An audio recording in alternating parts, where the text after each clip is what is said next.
Hello everyone, welcome back to my channel. In this video, we will going to learn about the classification of lubricants. So let's get started. So lubricants are classified into three major groups: liquid, semi-solid and solid. So what are liquid lubricants?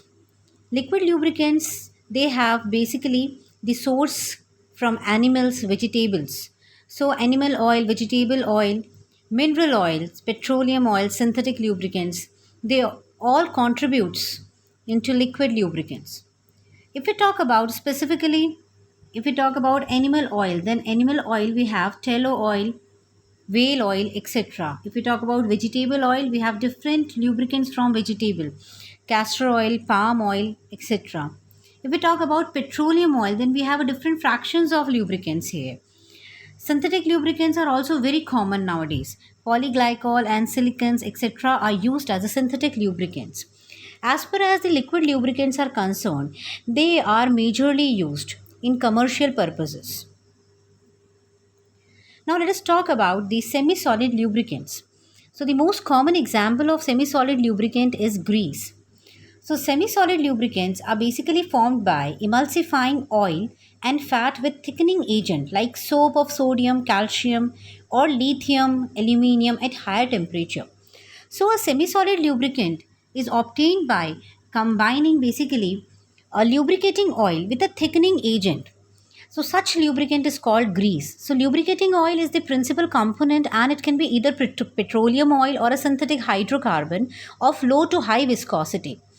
The thickeners here generally consist of special soaps of lithium, sodium, calcium or aluminium. But unlike lubricating oil that flow of their own record, most greases flow only at under pressure.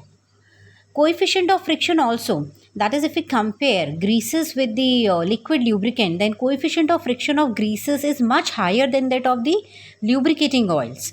Therefore, whenever it is possible, it is better to use an oil instead of the grease. So let us see how they are prepared. So greases are made by saponification of fat with alkali. So depending upon the different types of soaps added, we have different type of greases available. So we have a soda based grease. In this case, sodium soaps are used as a thickening agent in a mineral oil or a petroleum oil. So they are highly soluble in water and they can be used up to 175 degrees Celsius. If we talk about a lithium based grease, then here lithium soap are the emulsifying agent. They are water resistant and they are used up to 150 degrees Celsius. Now the third type, calcium based grease. Here the soap is calcium which is used as an emulsifying agent and it is added to the petroleum oil. So the base oil is here a petroleum oil. This is also water resistance and it is used up to 800 degrees Celsius. So at high temperature, soap and petroleum oil are separated from each other. Let us talk more about the properties and the application of the greases. As we know that all greases are the semi-solid lubricants, so they can resist the load at a working temperature. So calcium-based greases employ calcium soaps as a thickening agent in petroleum oils. These greases are also known as cab greases. I'm talking about the calcium-based grease. So these greases are the cab greases. These greases are the cheapest and most commonly used. These are water resistance.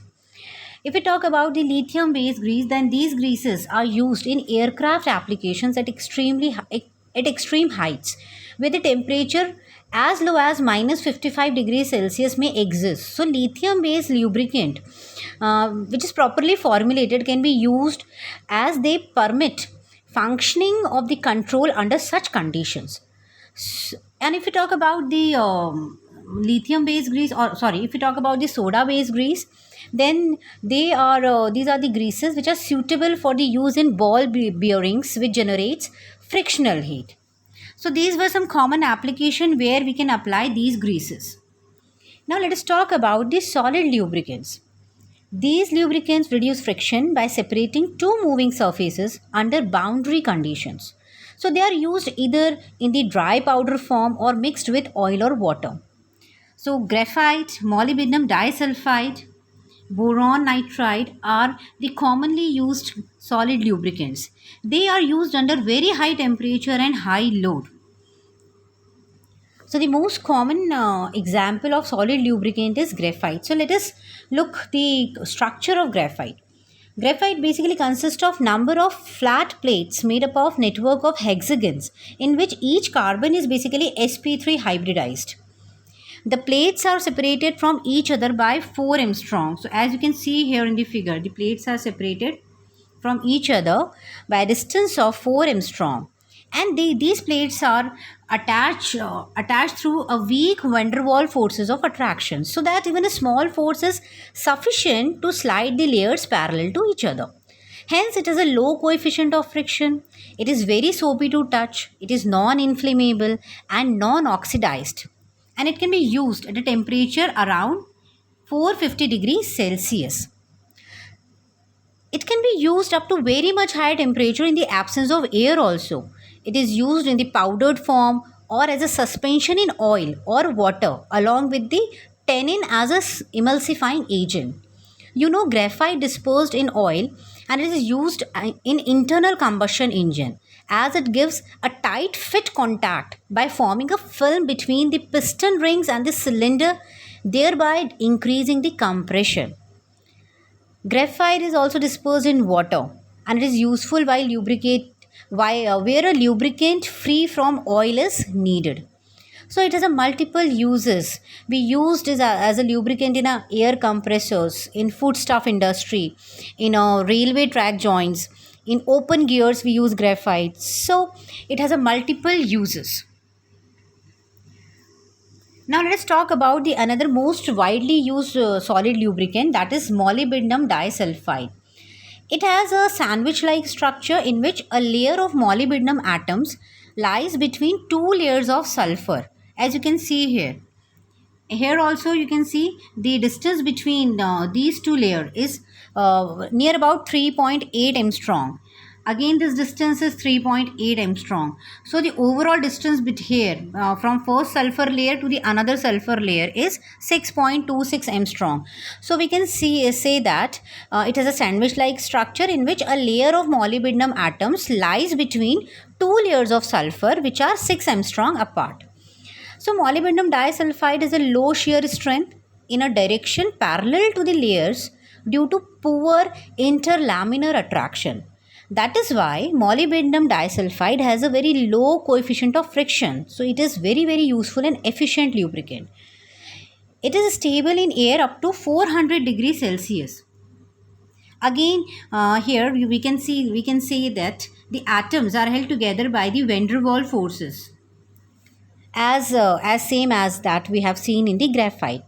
So it is stable around 400 degrees Celsius. A solid film lubricating surface useful for space vehicle is made from 70% molybdenum disulfide plus 7% graphite, and it is bonded with 23% silicate, which can be withstand extreme temperature and low pressure. So this is the structure of molybdenum disulfide. It adheres even more strongly to the metal or other surface. So thank you.